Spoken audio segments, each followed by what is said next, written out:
So picture this, there's this woman who's been married for 7 years, 7 whole years of struggling, of making ends meet, of supporting her husband through thick and thin. She married him when he had nothing, absolutely nothing. Everyone told her she was crazy. Her family practically disowned her, but she didn't care because she loved him. Real, genuine love. Every day, she wakes up before dawn, gets ready, and heads out to work as a delivery driver. It's not glamorous work. She rides around on her scooter in the scorching heat, in the rain, delivering food orders to people who barely look at her face. Some days her feet ache so badly she can barely stand, but she does it anyway. Someone has to pay the bills. Someone has to keep food on the table. Her husband, he's a simple man, or so she thinks. He works odd jobs here and there, never anything steady. Sometimes he helps with household chores. Sometimes he just sits at home. She never complains though. She made a vow, and she's the kind of person who keeps her promises. For 7 years, she's been the strong one, the provider, the rock of their little family. Now, one particular day starts like any other. She's got a stack of delivery orders to complete. The app on her phone keeps pinging with new addresses. She's racing against time because every minute counts when you're paid per delivery. The sun is beating down mercilessly, and her throat is parched, but there's no time to stop for water. She pulls up to this massive building, and I mean massive, the kind of place she's only seen in magazines. Tall glass windows, marble floors visible even from outside, security guards in crisp uniforms. She checks the address 3 times because surely there must be a mistake, but no, this is the place. Someone from the penthouse has ordered food. She takes the order and heads to the elevator. The security guard eyes her suspiciously, but her uniform and the delivery bag give her a pass. As she rises up floor after floor, she can't help but peek out at the city view. From up here, everything looks so small, so different from her world down below.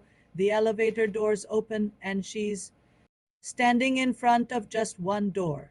The entire floor is one apartment. One apartment. She can't even wrap her mind around it. She rings the bell, clutching the food bag, ready to hand it over and rush to her next delivery.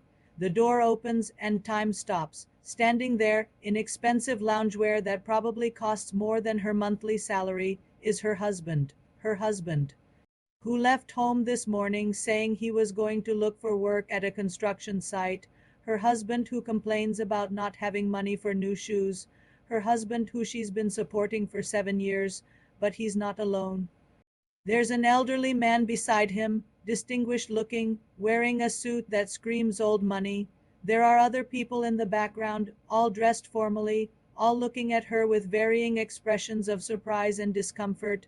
She stands there, frozen, the food bag slipping from her numb fingers. Her mind is racing, trying to make sense of what she's seeing. Is this where he works? But why would he be dressed like that? Why would he be in a penthouse? Her husband's face goes pale. Absolutely pale. He stammers something, but no coherent words come out. The elderly man, she'll learn later, he's one of the wealthiest businessmen in the country, looks between them with a knowing expression, and then it hits her like a freight train, like a slap across the face, the way her husband stands, the familiarity with which he moves through this space, the deference the staff shows him. This isn't where he works. This is his home, his real home. She remembers 7 years ago. He came into her life like a romantic drama, no money, no family, just a charming smile and sweet words. He said he was an orphan, that he had nothing but wanted to build a life with her. She fell for it, hook, line, and sinker. She introduced him to her modest family, and despite their reservations, she married him in a simple ceremony that she paid for herself. All these years, she's been transferring money into their joint account, money she earned through sweat and exhaustion. Money she saved by skipping meals sometimes, by wearing the same clothes year after year, by walking instead of taking the bus. She did it lovingly, thinking they were building a future together, thinking they were struggling together, but he was never struggling. He was playing house, playing poor, and she was the fool who made it all possible. The elderly man finally speaks. He introduces himself as her husband's father. He explains, almost apologetically, that his son had this ridiculous idea 7 years ago about wanting to experience real life, about finding true love from someone who wasn't after his money. So he pretended to be poor. He pretended to have nothing.